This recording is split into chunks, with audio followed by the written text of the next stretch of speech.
తామసాగమాలు, అంతరతాంత్రిక పూజలు, శృతి స్మృతి విరుద్ధాలైన శాస్త్రాలు లోకంలో చాలానే ఉన్నాయి.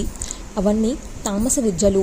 వామాచారం, కాపాలకం, కౌలకం, భైరవాగమనం మొదలైన వాటిని కారణాంతరాల వల్ల ఒకనొక ప్రయోజనం ఉద్దేశించి కొందరిని సమ్మోహపరచడానికి శివుడు సృష్టించాడు.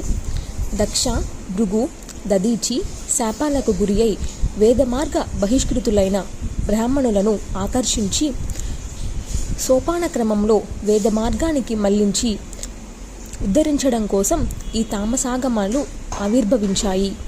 శైవ, వైష్ణవ, సౌర, శాక్త, గాణపత్యాది తామసాగమాలను శంకరుడు సంతరించిన ప్రయోజనం ఇది. అయితే వీటిలోవి అన్నీ వేద విరుద్ధాలే అనడానికి వీలు లేదు. అక్కడక్కడ కొన్ని వేద సమ్మతాలైన ధర్మాలు ఉన్నాయి. వాటిని వైదికులు గ్రహించవచ్చు. వేద విరుద్ధాంశాలను గ్రహించే అధికారం మాత్రం ద్విజులకు లేదు. అవి వేదాధికారం లేని వారి కోసం ఉద్దేశించినవి. అందుచేత వైదికుడు సర్వాత్మన వేద మార్గాన్నే ఆచరించాలి. వేదధర్మ సహితమైన జ్ఞానమే పరబ్రహ్మను సాక్షాత్కరింపజేస్తుంది. ఈషణలను అనగా కోరికలను విడిచిపెట్టండి, నన్నే శరణు వేడండి, సర్వభూతదయను పాటించండి, అహంకారాన్ని వర్జించండి, త్రికరణ శుద్ధిగా నన్ను ధ్యానించండి, నాకు అర్పణంగా జీవించండి, నాకు దివ్యక్షేత్రాల కథలను ఆసక్తితో ఆలకించండి. సన్యాసులు కానీ, వానప్రస్థులు కానీ, గృహస్థులు కానీ, బ్రహ్మచారులు కానీ ఇలా భక్తి యోగంతో నన్ను ఉపాసిస్తే వారి అజ్ఞానాంధకారాలను జ్ఞానసూర్య ప్రకాశంతో నశింపజేసి ముక్తి పదంలో నడిపిస్తాను. గిరిరాజ, ఇది అగ్రగణ్యమైన వైదిక పూజా విధానం. ఇక రెండవది తాంత్రిక పూజ. తంత్రదీక్షను స్వీకరించిన వారు మాత్రమే చేయవలసిన పూజ ఇది. సంగ్రహంగా చెబుతాను, తెలుసుకో. ఒక విగ్రహంలో కానీ, నేల మీద కానీ, ఆకాశంలో కానీ, సూర్యబింబంలో కానీ, జలంలో కానీ, బాణలింగంలో కానీ, యంత్రంలో కానీ, మహాపటంలో కానీ, హృదయాంబోజంలో కానీ దేవి సగుణాకారాన్ని ధ్యానించాలి, దర్శించాలి. కరుణాపూర్ణ, తరుణి, అరుణారుణ, సౌందర్య సారసీమ, సర్వవయ వసుంధర, శృంగార రసపూర్ణ, భక్త్యార్తి కాతర, ప్రసాదు సుముఖి, చంద్రఖండ శిఖండిని, పాశాంకుశ వరాభయహస్త, ఆనందరూపిణి జగన్మాతను ఈ రూపంగా భావించి యథాశక్తిగా ఉపచార విధులతో పూజించాలి. అంతరపూజకు అధికారం సిద్ధించినంత వరకు ఈ బాహ్య పూజను చేయవలసిందే. సిద్ధించిన తరువాత దీనిని విడిచిపెట్టి అంతరపూజనే ఆచరించాలి. అభ్యంతర పూజ అంటే అది సంవిల్లయ రూపం. ఉపాధిరహితమైన సంవిత్తునే పరరూపం అంటారు. అందుచేత ఆ సంవిద్ రూపంలో మనసు సంలగ్నం చేయాలి. సంవిద్రూపాతిరక్తంగా ఉన్నది అంతా మిథ్య. అదే మాయామయ జగత్తు. దాని వినాశానికి సాక్షిని అయిన ఆత్మరూపిణిని నిర్మనస్కము, యోగయుక్తము అయిన చేతస్సుతో భావించాలి. ఇది అభ్యాసైక సాధ్యం.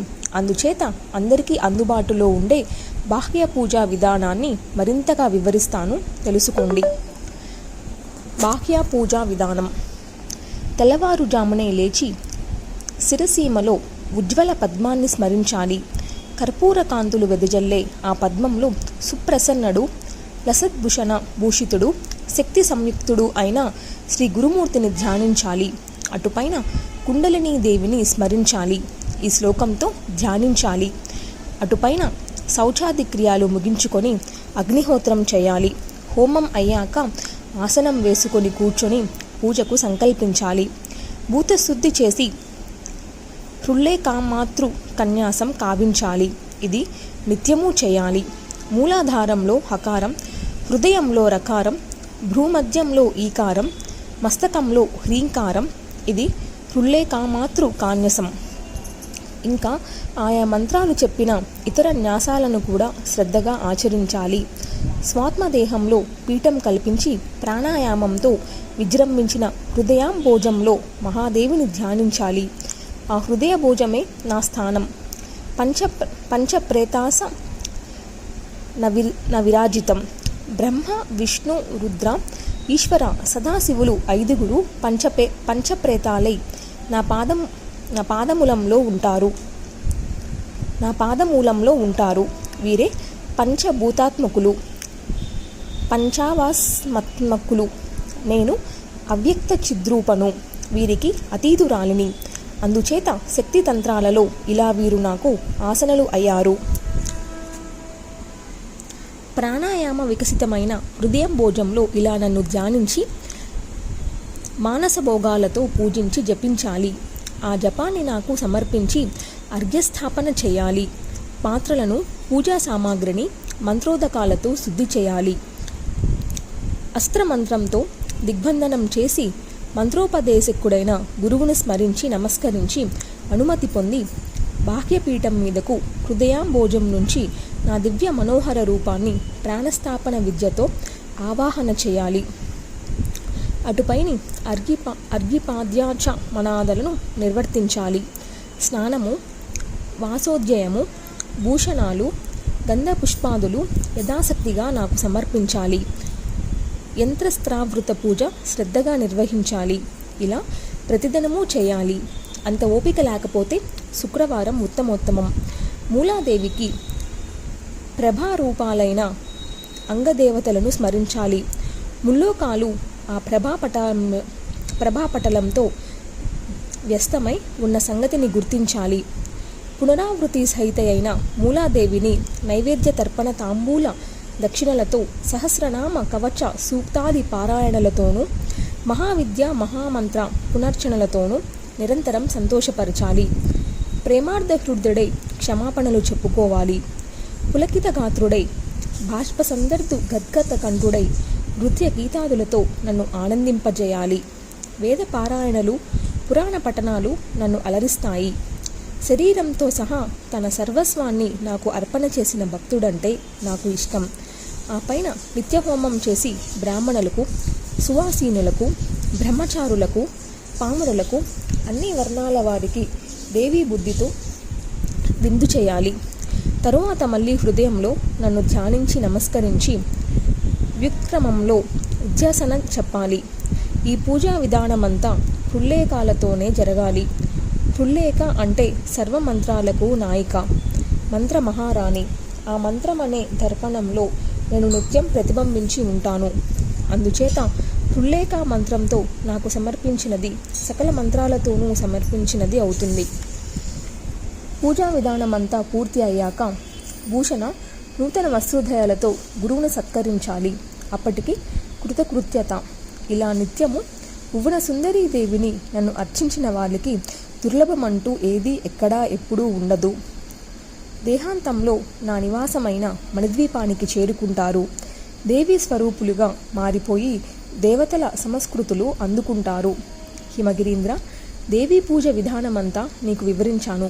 బాగా ఆలోచించి అధికారను రూపంగా నిరంతరం నన్ను పూజించి కృతార్థుడివి కావాలి. దీనిని దేవీ గీతాశాస్త్రం అంటారు. అభక్తుడికి, అశిష్యుడికి, అనర్హుడికి దీనిని ఉపదేశించకూడదు. ఇది రహస్య విద్య, తల్లి పాలిండ్ల వంటిది. అందుచేత ఎప్పుడు బట్టుబయలు చేయకూడదు, గుట్టుగానే ఉంచాలి.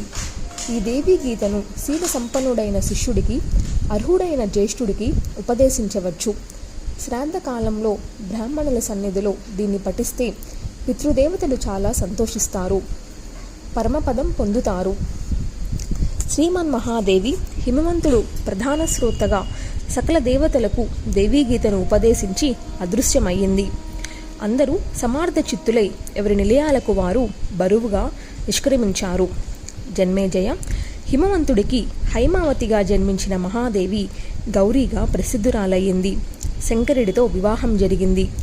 గౌరీ శంకరులకు జన్మించిన స్కందుడు సర్వసేనాని అయి తారకాసురుణ్ణి సంహరించాడు. దేవతలకు వాడి పీడ వదిలించాడు. క్షీర సముద్ర మదన సమయంలో ఈ మహాదేవి లక్ష్మీ రూపంగా ఆవిర్భవించింది. రమాదేవిగా ప్రసిద్ధురాలై విష్ణుమూర్తిని చెట్టపట్టింది. ఈ ప్రకారంగా హరిహరులు అహంకారం అణిగి తాపం ఉపశమించింది. లక్ష్మీ పార్వతుల ఆవిర్భావ గాథతో పాటు అతి గుహ్యమైన దేవీ గీతను కూడా నీకు వినిపించాను. ఇది సకల వాంఛా సిద్ధిప్రదం, సకల శుభంకరం. ఇది రహస్యం కనుక ఎవరికి పడితే వారికి చెప్పకు.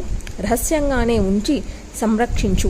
ఇంకా ఏమి వినాలి అనుకుంటున్నావో అడుగు, నాకు తెలిసిన ముట్టుకు చెబుతాను అని వ్యాసుడు ముగించాడు.